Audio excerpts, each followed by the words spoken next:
Guys, so guys, hello po. Ako lang po muna mag-isa magbibidyo dahil po wala po mga kasama ko. Isang overnight po sila sa isang kwarto. Pinrank po nila ako kanina na yung malin kaburan. Guys, yun, pinrank nila ako. Guys, so gaganti po tayo ngayon. Ngayon guys, so kunwari guys. Tignan tayo ingay guys ha. Dito po tayo sa may bahay namin. Halika na, Xiao-Xiao. Dito nga pala si Xiao-Xiao ang Xiao-Xiao. Dito nga pala tumira si Xiao-Xiao ngayon. Ngayon ng pinrank nila kami.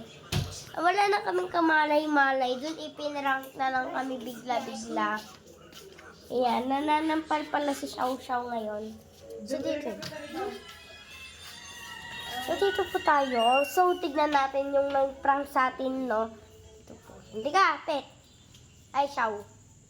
So, dito po is bawal muna po dahil na po kasi nag-ano na po siya. Ito nga pala yung aming glue.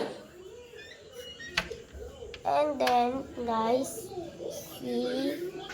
nga pala is Xiao-Xiao. So, tignan po natin yung kambing namin.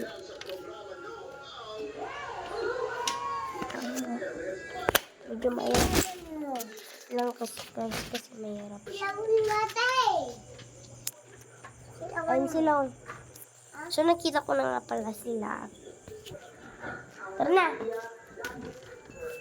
And then, dito po tayo. Ayan. Then, nang pala si Xiao-Xiao. Tumaba na siya ng kaunti. Ayan. Tumaba na pala si Xiao-Xiao ngayon. Dahil ang sarap ng ulam niya. Litson. Tapos guys, so dito po tayo ngayon. Po tayo dito ngayon. Xiao-Xiao kasi medyo siya mag-sweet eh. So, mamaya natin ipaprank sila. So, ang gagawin ko muna is mimake-upan ko muna siya. Batang ka. Najiwalit ko biro ka, madakarga na agad. So, ito nga pala. So, ngayon, siyan po is bukas na naman po lahat. Dahil sa sarado po lahat. Bye-bye! Wag mo